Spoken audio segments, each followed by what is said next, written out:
Quando o Megumi ativa o Jardim das Sombras Quimera, a primeira coisa que quase todo mundo presta atenção é no mar de sombras tomando o chão. Mas tem outro detalhe muito mais estranho acontecendo ali, aquela criatura gigantesca atrás dele. E sinceramente, quanto mais você analisa aquilo, mais assustador fica, porque aquilo não parece só um efeito visual aleatório. O autor normalmente coloca significado em tudo relacionado às técnicas amaldiçoadas. E no caso do Megumi, aquela estrutura parece representar alguma coisa muito maior. Muita gente acha que aquilo lembra uma coluna vertebral ou uma medula espinhal. Outros acreditam que seja uma manifestação incompleta de Mahoraga. E honestamente, essa teoria do Mahoraga faz muito sentido, porque o Mahoraga é basicamente o ápice da técnica das 10 sombras, a invocação suprema do clã Zenin, uma entidade tão absurda que nenhum usuário das 10 sombras conseguiu dominar completamente. E o mais importante, o Mahoraga representa adaptação e evolução constante. Então faz todo sentido imaginar que o domínio do Megumi esteja imitando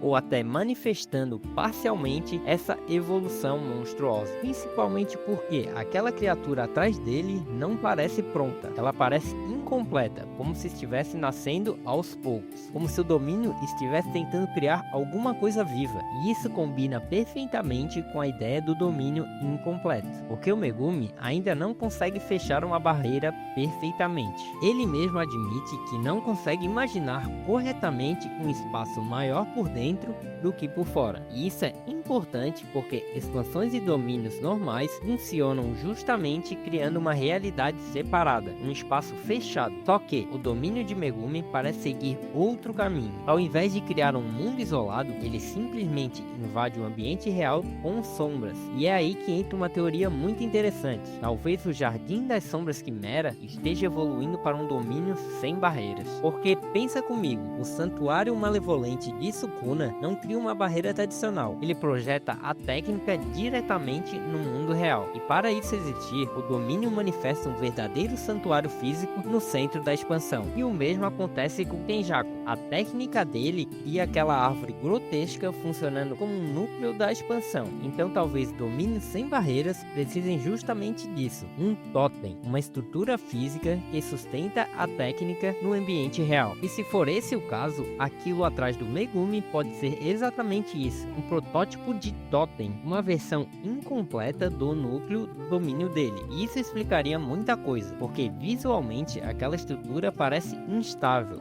inacabada, como se ainda estivesse nascendo. Os raios saindo dela dão a sensação de energia amaldiçoada vazando o tempo inteiro, quase como um corpo incompleto tentando tomar forma. Mas existe uma teoria ainda mais absurda, e honestamente, depois que você percebe os detalhes, fica difícil ignorar. Existe um yokai japonês chamado Gashadokuro, um esqueleto gigante formado pelo acúmulo de morte e energia negativa. Por dentro das 10 sombras existe a totalidade. Quando um Shikigami morre, seu poder é herdado pelos outros, e isso aumenta absurdamente a força da técnica. Então pensa comigo, se uma morte já fortalece tanto os Shikigamis, o que aconteceria se todas as 10 sombras fossem destruídas? E se ao invés de desaparecessem, elas se fundissem, criando uma espécie de 11ª sombra, uma entidade formada pelo acúmulo de todos os Shikigamis mortos. E é aí que a teoria fica assustadora, porque até agora o Megumi já perdeu algumas sombras. E isso também explicaria o interesse absurdo do Sukuna no Megumi. Talvez o Sukuna não estivesse interessado apenas no Mahoraga.